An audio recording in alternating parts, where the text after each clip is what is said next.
We are here, 5 Question ABJ.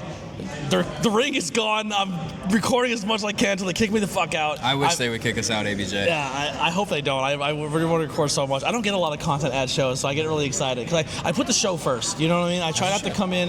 That's been my thing from the beginning. Is like I'm there to enhance the show and not make it about myself. So like now I'm kind of sneaking off after everything's done. But I'm really happy that I'm doing this with you because you're someone I love so much. Tell people who you are. Oh, this is the notorious KIT Kit Raff. Yes, and we are going to be doing horror movies. All of my pretty much things are Kit related, and we'll have you back to do all of these eventually. But we're going to cover some horror movies.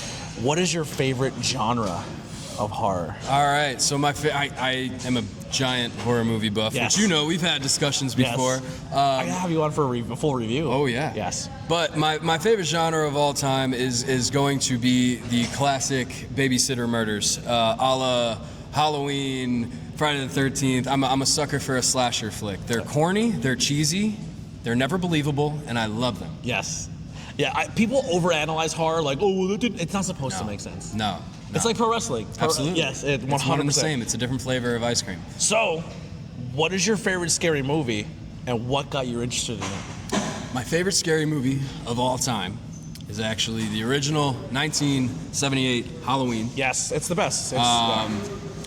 I got into horror through Halloween, actually. I was in 2nd grade, and my best friend in the whole world showed up to class in full costume. And he had the H2O mask, full jumpsuit. I had no idea what he was dressed as, but like I had nightmares for years and years and years after. And he brothered me up real quick. He told me who Michael Myers was. He gave me the whole gist of the spiel. I had a sleepover at his house, and I experienced my first Halloween movie, which was actually Halloween Resurrection. I was just saying it's probably Resurrection. Which is the worst one ever made, but it's near and dear to my heart. Shout out Busta Rhymes. Yeah. Trick or treat, motherfucker.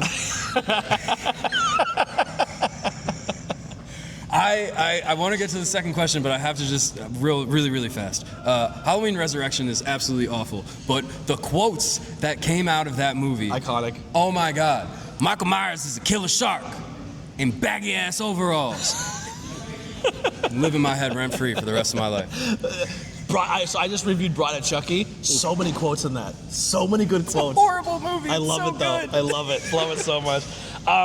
What is your favorite character or franchise? Oh well, I hate to be basic, but I'll have to go back. I'm a Michael Myers kid through and through. Okay. I always thought that Michael Myers as the character was the most interesting of like your iconic horror villains. Yeah. But everybody has their own timeline, right? Everybody has their own timeline of the movies they like. So my timeline of the Halloween franchise, if anybody is interested, is the original movie. Yep. And then the threequel that came out recently.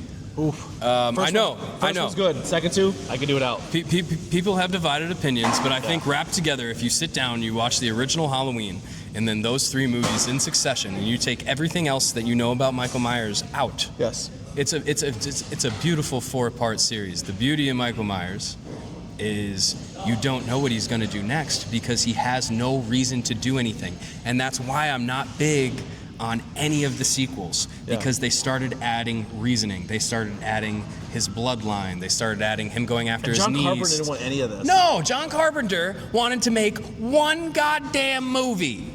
John Carpenter wanted to make one movie, and then they made him make part 2, which is still pretty good. Yeah. And then he made part 3. He's like, I'm gonna shoot his eyes out and blow him up. They will no way they bring him back. John Carpenter wanted a yearly Halloween anthology series where every movie was called Halloween, but every movie was different. It was just supposed to be about a different story on Halloween. And if you take the original Halloween story of a man breaking out of a mental asylum, murdering all these teenagers and targeting this one girl who in the original is not his sister. It's just a random girl that he's obsessed with. Why is he obsessed with? We don't know. And that's what's scary about Michael Myers. She got away. Oh, God.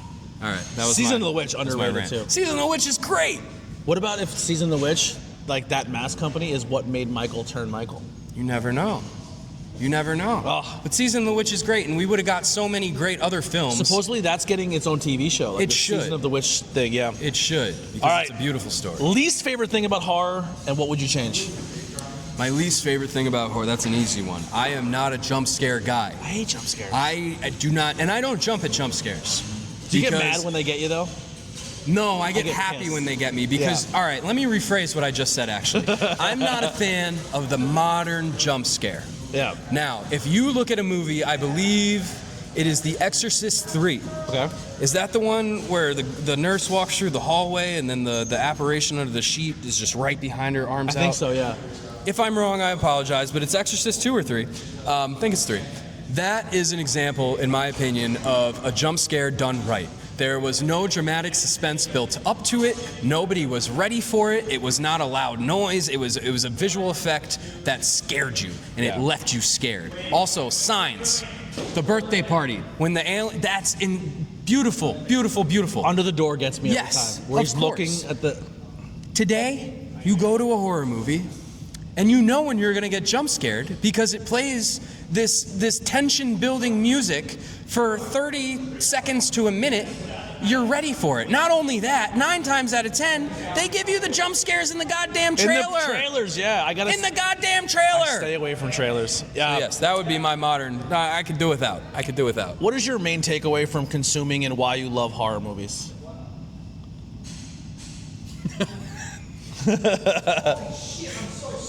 That's a wonderful question. That's a wonderful question. Consumerism. Horror movies teach us how stupid we are. Yes. You get a general idea of the human mind by watching a horror movie, because how many times do you find yourself sitting there watching a horror movie, looking at the person next to you and saying, why don't they just run out the door? Yep. Why did they fall? Why did they do this? Why did they do that? But then you see people in real life scary situations. And they're worse. And they do it worse. They don't even try to run away. They don't even get a chance to trip and fall down because they freeze up. Horror movies teach us who we really are. Yeah. And we're a bunch of fucking idiots. Well, that'll do it. 5 Question ABJ Horror Edition with Kit Raff. We'll see you on the next one. Stick around after the bonus, after the music plays. Maybe we have a little bonus for you. We'll be right back.